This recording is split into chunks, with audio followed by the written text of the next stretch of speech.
안녕하세요. 라이크 성형외과 이용 원장입니다. 오늘은 코 성형에 쓰이는 재료에 대해서 한번 알아볼게요. 내 몸에 있는 것만 가지고 코 성형을 하면 좋겠지만 사실은 그렇게 해서는 코가 높아지기는 조금 어렵겠죠.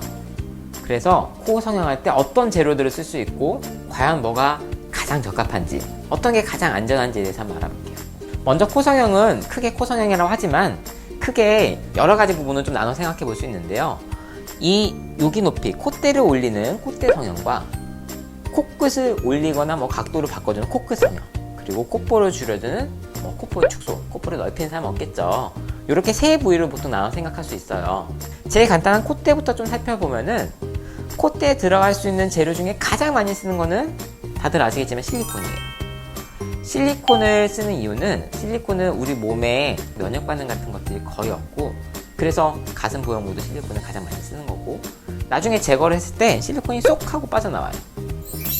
물론 실리콘을 썼을 때 염증이 생길 수도 있죠. 하지만 그거는 실리콘 자체에서 균이 있다기보다는 뭔가 균 오염 물질이 실리콘 주변에 묻어서 생기는 그런 거라고 보면 돼요. 실리콘 자체가 문제가 되는 건 아니에요. 그럼 두 번째로 쓸 수 있는 재료는 많이 쓰진 않지만 고어텍스라는 물질이 있고요. 고어텍스는 실리콘하고 비슷하면서도 조금 다른 게 주변에 자기 살하고 굉장히 좀 찐득하게 붙어 있고요. 그러다 보니까 조금 자연스러운 모습을 만들 수는 있지만 약간의 염증도 조금은 더 유발하는 경향이 있고, 이제 제거를 하는데 조금 어려운 부분도 있기 때문에 그렇게 많이 쓰여지지는 않고요.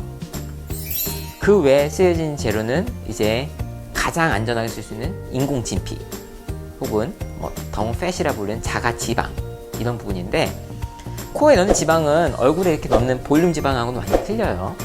코에 넣는 지방은 이렇게 뽑아서 넣는, 주사기로 뽑아 넣는 지방이 아니라 하나의 덩어리로 되어 있는 그런 지방을 넣어야 되기 때문에 보통은 엉덩이 고위 사이나 허리 라인 이런 데서 칼로 째서 채취를 하고요.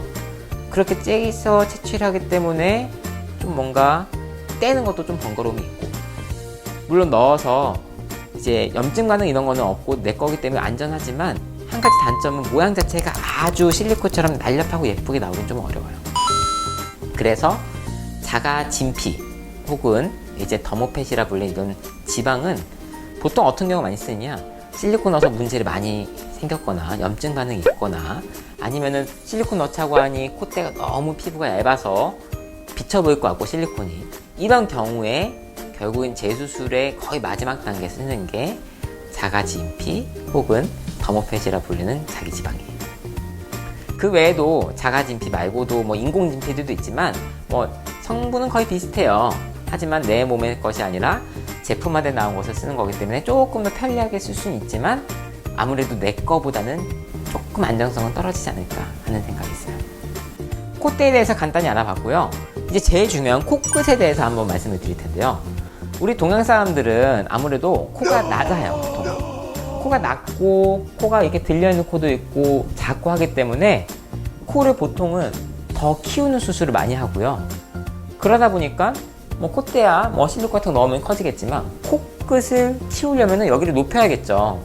혹은 코가 들린 코를 각도를 바꿔주려고 해도 이 각도를 바꾸려면 뭔가 가운데 기둥이 튼튼한 게 들어가서 얘를 딱 지지를 해줘야 돼요.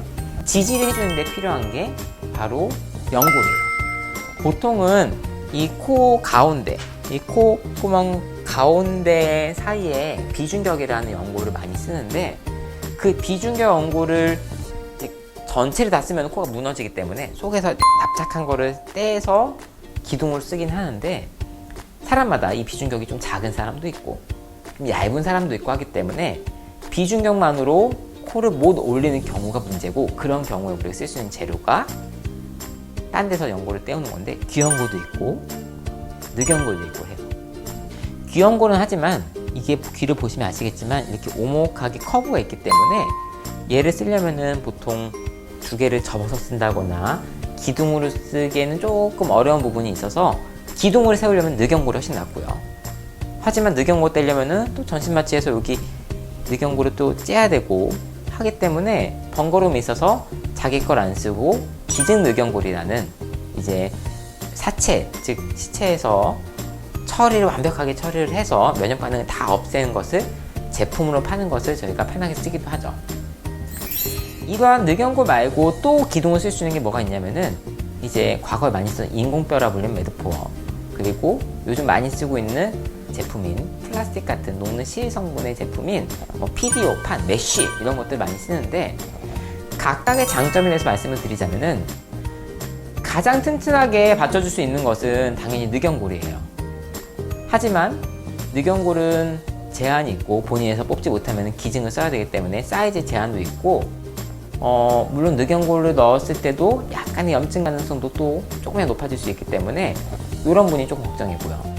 그래도 아까 말씀드린 메쉬나 인공뼈보다는 늑연골이 훨씬 안전한 이유는, 늑연골은 그래도 인체 제품이기 때문에 점막을 변형시키거나 녹이는 일은 없어요.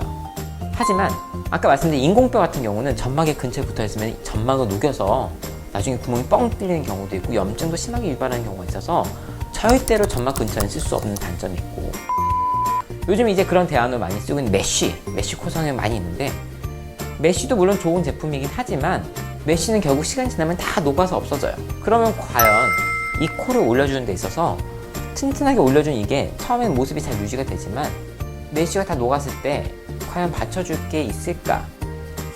늑연골보다는 당연히 약할 수밖에 없어요. 그래서 6개월, 1년 시간 지나고 나서 메쉬 코 성형을 한 게 다시 높이가 다 많이 낮아지고 들린 코 교정을 했는데 다시 또 들리고 하는 경우가 많이 있어서, 늑연골 사이즈나 떼는 것에, 채취하는 것에 제한이 있더라도 늑연골이 가장 안전하면서 가장 효과가 좋은 제품이라고 보시면 될 것 같아요. 오늘은 콧대, 코끝을 각각 나눠서 과연 어떤 재료들을 쓸 수 있는지에 대해서 한번 알아봤어요.